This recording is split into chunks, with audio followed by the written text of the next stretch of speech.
Imagine, if you will, a circle of friends who've known each other since dirt, each a character in their own right. They enjoy the company of one another, and their connections are almost magical when they're together, attracting smiles and attention wherever they go. And they go some pretty magical places. They have a passionate history with paranormal and ghostly experiences, both together and individually. This has led them into a lifelong expedition to explore the unseen, unexplained side of our world. They've done their homework on the paranormal subjects over the years and have been completely dissatisfied with the conventional research available. So, they decided to be slightly unconventional in seeking answers.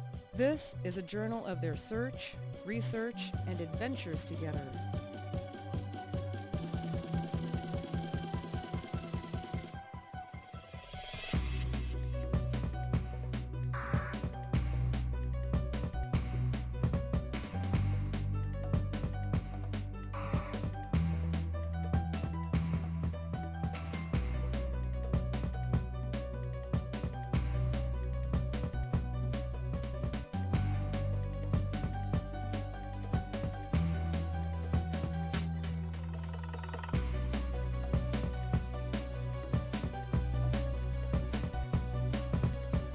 The Grove Street trailer is a private residence where the reported paranormal experiences were so physical, unfriendly, and frequent in nature they could be classified as poltergeist activity. When we got the phone call for this investigation, it came from the local police department, who honestly didn't know how to help the family when they showed up at the station in the middle of the night.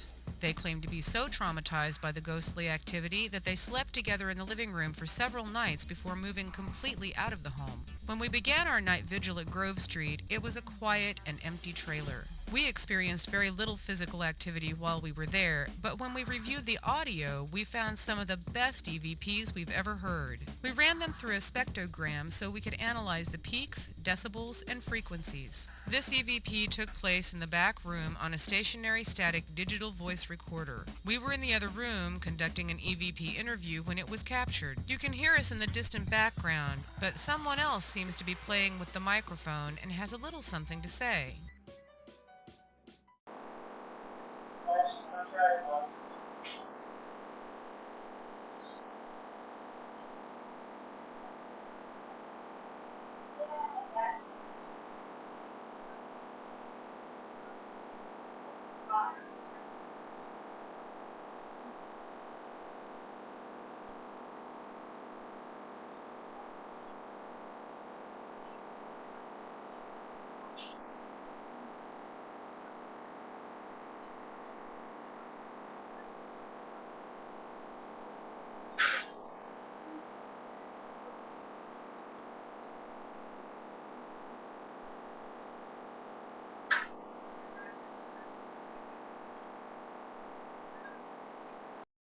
These responses were captured during an EVP session we held in the front room of the trailer. We could actually see shadows moving around in the kitchen, but were unable to catch them on film.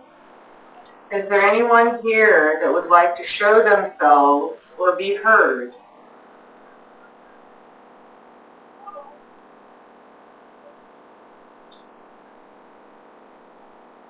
If you stand in front of it, you might actually fuzz the picture. We would know that you were there.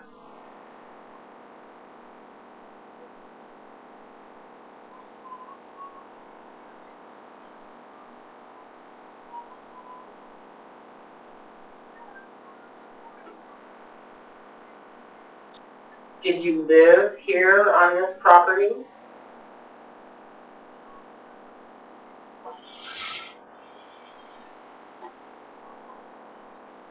Can you move any of those lights?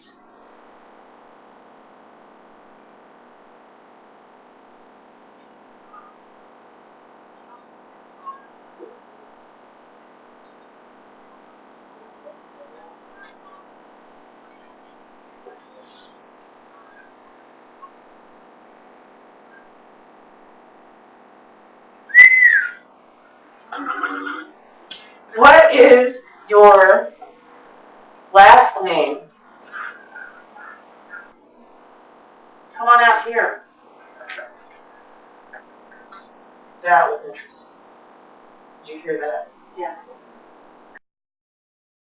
At one point, a question is asked and there is a very creepy and distinct yes answer, but it was only the ice maker. All of the whistling and indistinct chatter was not heard at the time of the recording, but was found during review and playback.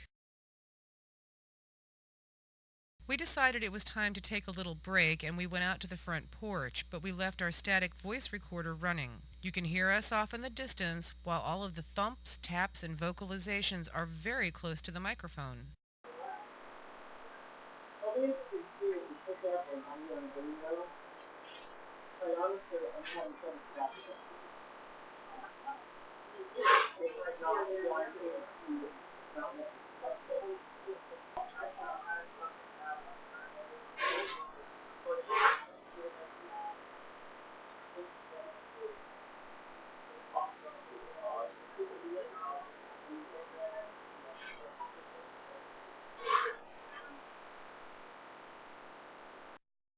We had a lot of trouble with our equipment that night, especially dead batteries and tapes that didn't want to record for some unknown reason. This EVP was captured when Colleen was struggling with her camera and her frustration was peaking. Ditsy broad, double nut.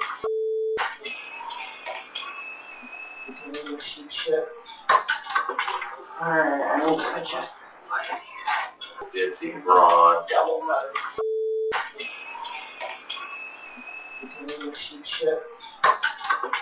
Alright, I need to adjust this light here.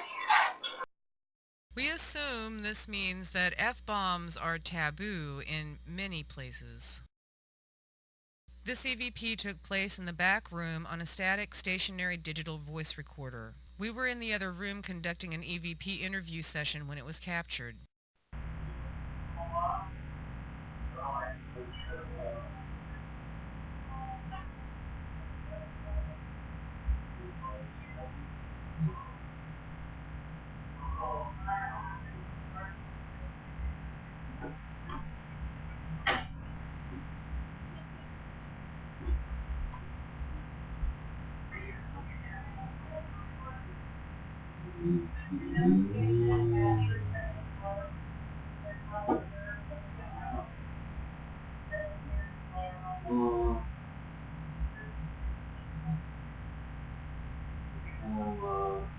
We found the voice here to be very interesting, so we condensed the clip to isolate the vocals.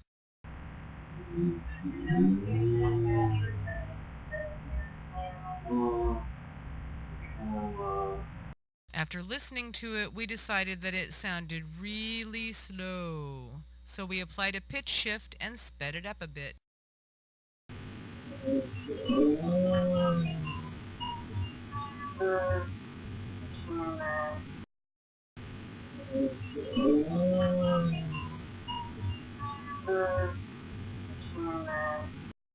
We really didn't know what to expect from this investigation, and the EVPs we captured took us all by surprise. The history on the trailer turned up nothing, but the land in that area has seen a lot of tragedy in the last 200 years. This particular town was caught right in the middle of Order Number 11 after the Civil War, and there was a lot of destruction, grief, dissension, and broken lives as a result of this. However, the family has reported to us that the paranormal activity followed them after they moved, so it may have nothing at all to do with the home. We may never know, but we have come to understand that paranormal activity is possible anywhere, anytime, and with anybody.